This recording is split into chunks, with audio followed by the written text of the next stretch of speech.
We're pretty sure that by now you've already binge-watched Season 2 of Bridgerton. But are you sure you didn't overlook all the secret details about the season? Well, watch this video to the end to find out. Here's a list of details about Season 2 of Bridgerton. So without further ado, let's get right into it. Penelope Featherington's starry ball dress. Dresses always play a very major role in characterization and portrayal of personalities in a show, and especially in Bridgerton. But it's not often you see a character's dress being inspired by a celebrity or a star. This might come as a surprise for you, but in reality, Penelope Featherington's starry diamond ball dress was actually inspired by Kylie Minogue's star-spangled blue dress that was seen wearing during her 2005 tour. On the other hand, Penelope's sister's diamond ball dress is known for using over 14,000 crystals in 4 shades of gold for its construction. Imagine that! Needless to say, both of those dresses were absolutely breathtaking, and it won't be wrong to say that they went all out on the costumes. Lady Danbury's self-portrait. In one of earlier episodes, you might have noticed the fine self-portrait of Lady Danbury painted in the style of the period that hangs on a wall in her house.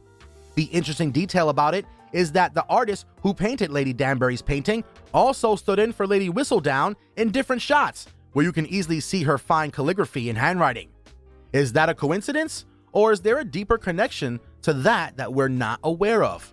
Who knows? Anthony's iconic sideburns.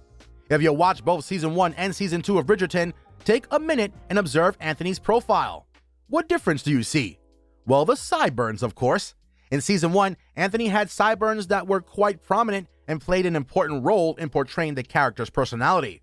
But as you can see in Season 2, he no longer has the sideburns. Why is that?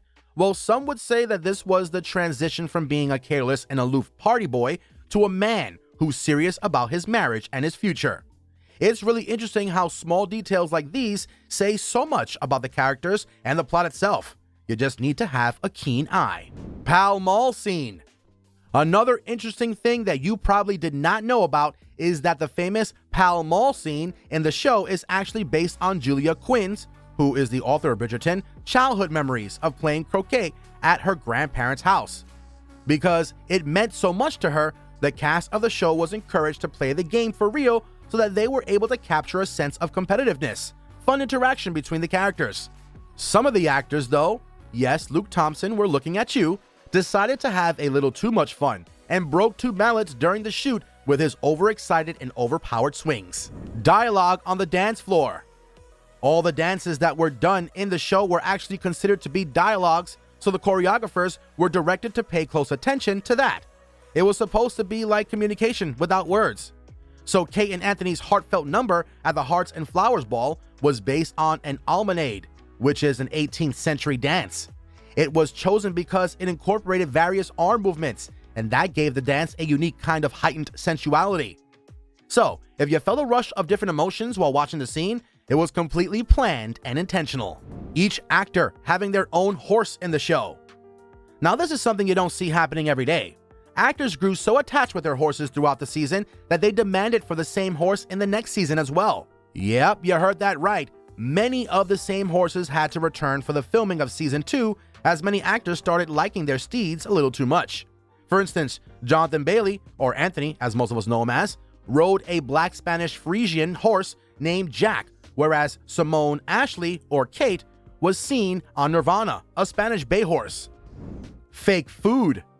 Let's be honest, all of us craved all the desserts on screen, or at least they made us remotely hungry. Well, we've got news for you guys. Most of the food on there was fake. Why? Well, you wouldn't want pretty cakes going to waste just for the sake of looking pretty, would ya? So the display during balls and parties were mostly artificial. Doesn't mean that all the food there was fake though. The salads and scones that you see the characters eating are definitely real. The food in meal scenes was made of lighter ingredients so that the actors could have it over multiple takes. Click on any of the 4 videos on your screen right now for more content.